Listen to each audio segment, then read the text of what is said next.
भीम जयंतीचा काळ सुरू झालेला आहे। निवडणुकीच्या काळात ही भीम जयंती आलेली आहे। मे पर्यंत ग्रामीण भागामध्ये जयंत्या सुरू असतात। त्यात कुठेही खंड पाडण्याची गरज नाही। कोणी आचारसंहितेच्या नावाखाली रोखत असेल, कोणी पोलीस संरक्षणाच्या नावाखाली रोखत असेल, किंवा कोणी अनेक कारणांमुळे तुम्हाला थांबवण्याचा प्रयत्न करत असेल, तर हा दीपक केदार त्या ठिकाणी बसलेला आहे। कुणीही घाबरायचं कारण नाही। राज्यभर डॉक्टर बाबासाहेब आंबेडकरांचे बॅनर लागले पाहिजेत, ते लावावेत। दरवर्षी जशी जयंती साजरी करत आलेला तशीच करावी, त्यात कोणताही खंड पाडण्याची गरज नाही। पण आपल्याला या माध्यमातून आव्हान आहे की मी तत्पर आहे, आम्ही सगळे सतर्क आहोत। कधी आपला कॉल आला, नांदेडच्या भागामध्ये आता कॉल सुरू झालेत की परवानगी मिळणार नाही, काही ठिकाणी परवानगी देणार नाहीत, तिथेही मी एसपींना त्या भागामध्ये बोलणार आहे।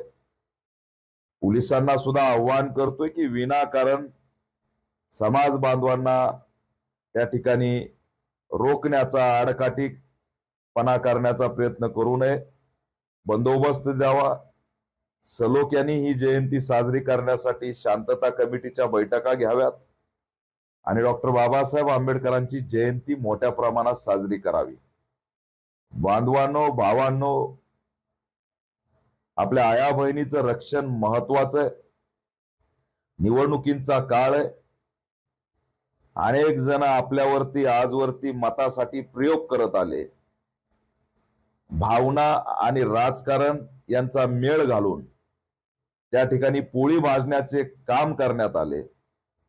निवडणुका आहेत, जयंती आहे, त्यामुळे त्या निवडणुकांसाठी जयंतीचा वापर करण्याची दाट शक्यता आहे। दंगलीसाठी षडयंत्र होऊ शकतं। त्या ठिकाणी अनेक प्रकारचे संभ्रम निर्माण केले जाऊ शकतात। अनेक प्रमाणे आडकाठी घालण्याचा प्रयत्न केला जाऊ शकतो। अशा स्थितीमध्ये सतर्कपणे आपण असणारी जयंती साजरी केली पाहिजे, तत्पर राहिलं पाहिजे आणि या वर्षी मोठ्या प्रमाणात सतर्कता बाळगली पाहिजे असं आव्हान करतो। कारण निवडणुका आहेत आणि निवडणुकासाठी गोंधळ घालण्याचा प्रयत्न या ठिकाणी होऊ शकतो। मी या माध्यमातून गृहमंत्री असतील, राज्याचे पोलीस यंत्रणा असेल, यांना सुद्धा आव्हान करतोय की आमच्या समाज बांधवाचं रक्षण झालं पाहिजे।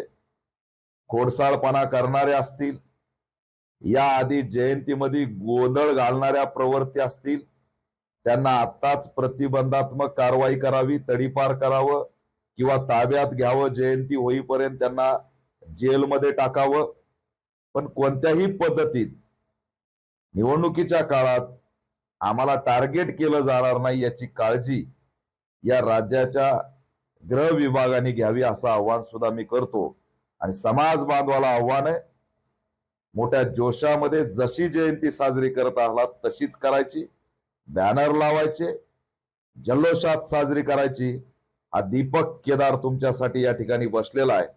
कुठेही गावात कानाकोपऱ्यात काही झालं तरी मला कळवा, धावून आल्याशिवाय राहणार नाही असं आव्हान सुद्धा या माध्यमातून करतो। जय भीम।